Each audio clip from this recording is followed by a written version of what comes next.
আসসালামু আলাইকুম ভাই বোনেরা, আপনারা সবাই কেমন আছেন? আশা করি সবাই ভালো আছেন। আমি আপনাদের অনেক ভালো আছি।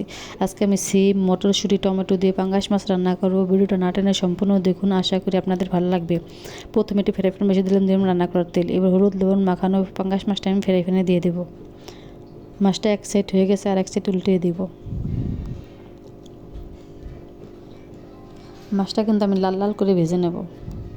মাছটা লাল লাল করে ভেজে নেওয়া শেষ, এবার আমি তুলে নেব। সব মাছগুলো তুলে নেওয়া শেষ। এবার রান্নার জন্য একটি কড়াই বসিয়ে দিলাম রান্না করার তেল। তেলটা গরম হয়ে গেছে, এবার দেবো পেঁয়াজ রসুন বাটা দিয়ে তেলের সাথে মশলাটাকে খুব ভালোভাবে আমি কষিয়ে নেব। মশলাটা কষানো শেষ, এবার দেবো পানি দিয়ে নাড়া দিয়ে দেবো। এবার দেবো 1 চামচ হলুদের গুঁড়ো, 1 চামচ মরিচের গুঁড়ো। হলুদ মরিচটাকে মশলার সাথে আমি কষিয়ে নেব। মশলাটা কষানো শেষ, এবার ধুয়ে রাখা সিমটা আমি মশলার ভিতরে দিয়ে দিব। দিয়ে হালকা নাড়া দিয়ে একটা ঢাকনা দিয়ে ঢেকে দেব।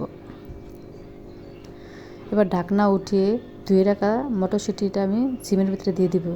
এবার সিম মটরশুঁটি মশলার সাথে খুব ভালোভাবে মিক্স করে নেব। স্বাদ মতো লবণ দিয়ে একটা ঢাকনা দিয়ে ঢেকে দেব। এবার ঢাকনা উঠিয়ে নাড়া দিয়ে দেবো যেন নিচে লেগে না যায়। ভাই বোনেরা, সিম টমেটো মটরশুঁটি দিয়ে পাঙ্গাস মাছের রান্নাটা যদি আপনাদের ভালো লাগে, একটা লাইক দিয়ে সাবস্ক্রাইব করে চ্যানেলটার সাথে বিভিন্ন রান্না দেখার জন্য। সিম মটরশুঁটিটা কিন্তু খুব ভালোভাবে আমি কষিয়ে নিয়েছি। এবার এখানে পানি দিয়ে দেবো। পানি দিয়ে নাড়া দিয়ে দেবো।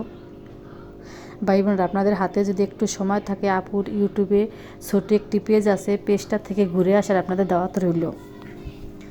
সিম মটরশুঁটিটা কিন্তু একদমই সিদ্ধ হয়ে গেছে। এবার ছোটো ছোটো করে কেটে রাখা টমেটোটা আমি দিয়ে দেব। দিয়ে এবার একটা ঢাকনা দিয়ে ঢেকে দেব। সিম মটরশুঁটি টমেটো দিয়ে রান্নাটা কিন্তু একদমই প্রায় হয়ে গেছে। এবার ভেজে রাখা মাছটা আমি দিয়ে দেব। দিয়ে এবার ধনিয়া পাতা দিয়ে সিম টমেটো মটরশুঁটি দিয়ে পাঙ্গাস মাছের রান্নাটাকে শেষ করব। সিম টমেটো মটরশুঁটি দিয়ে পাঙ্গাস মাছের রান্নাটা আজকের মধ্যে এখানে শেষ করলাম। সবাই ভালো থাকবেন, সুস্থ থাকবেন, নিরাপদে থাকবেন। আল্লাহ হাফেজ।